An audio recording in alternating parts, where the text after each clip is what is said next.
Hyderabad metro రైల్పై కీలక నిర్ణయం తీసుకుంది రేవంత్ రెడ్డి సర్కార్.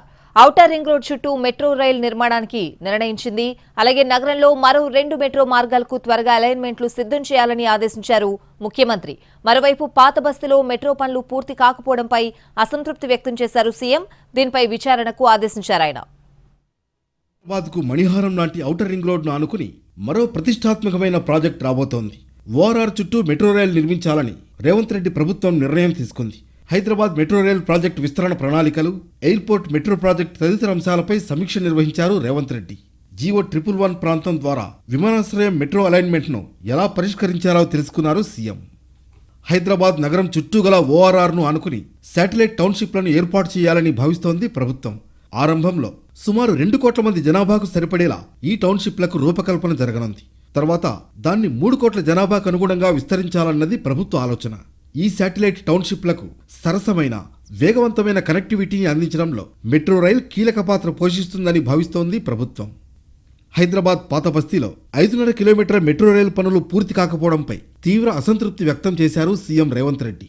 హైదరాబాద్ నగరంలో మెట్రో రైలు పనులు చేస్తున్న ఎల్ఎన్టీ, ఎంఆర్హెచ్ఎల్పై విచారణకు ఆదేశించారు ముఖ్యమంత్రి.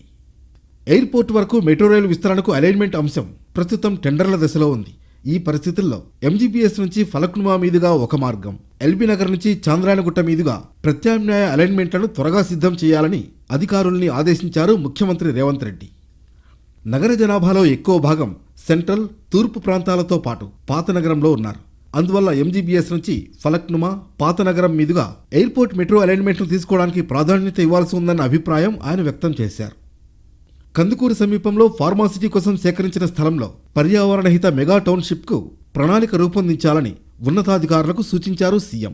కాలుష్యకారకమైన ఫార్మాసిటీ హైదరాబాద్ నగరానికి సమీపంలో ఉండకూడదన్నారు ఆయన. ఫార్మాసిటీని నగరానికి దూరంగా ఏర్పాటు చేయాలని ఆదేశించారు. విమానాశ్రయ ప్రాంతం నుంచి శ్రీశైలం రోడ్లోని తుక్కుగూడ మీదుగా కొత్త మెగా టౌన్షిప్కు మెట్రో రైలు ద్వారా కనెక్టివిటీ కల్పించేందుకు ప్రణాళికలు సిద్ధం చేయాలని మెట్రో ఎండీ, హెచ్ఎంఆర్ఎల్ అధికారుల్ని ఆదేశించారు CM Revanth. MGBS intercity bus టెర్మినల్ను కలుపుతూ నాగోల్ నుంచి గండిపేట వరకు తూర్పు, పశ్చిమ road come metro rail connectivity కోసం ప్రణాళిక రూపొందించాలన్నారు. ఒకవైపు ఆగ్నేయాసియా, మరోవైపు పశ్చిమ గల్ఫ్ దేశాల మధ్య లాజిస్టిక్స్, మెడికల్ హబ్గా హైదరాబాద్ సామర్థ్యాన్ని ఉపయోగించుకునేలా ఆలోచించాలని అధికారులకు సూచించారు రేవంత్. సంక్షేమ పథకాలతో పాటు హైదరాబాద్ నగరాభివృద్ధి విషయంలో తమ సర్కార్ సమతూకంతో వ్యవహరిస్తుందన్నారు సీఎం. మూసీ సుందరీకరణతో పాటు నది ఒడ్డును గల మార్గాన్ని సద్వినియోగం చేసుకునేలా మాస్టర్ ప్లాన్ రూపొందించాలని అధికారుల్ని ఆదేశించారు రేవంత్ రెడ్డి. భౌగోళిక పరిమితులు లేని ప్రపంచ నగరంగా ఎదిగే సామర్థ్యం హైదరాబాద్కు ఉందని అభిప్రాయపడ్డారు ముఖ్యమంత్రి రేవంత్ రెడ్డి. సామాన్యులు అధికంగా నివసించే ఎల్బీనగర్ ప్రాంతం నుంచి నగరాన్ని అన్ని వైపులా సమాంతరంగా అభివృద్ధి చేయాలని అధికారులకు సూచించారు.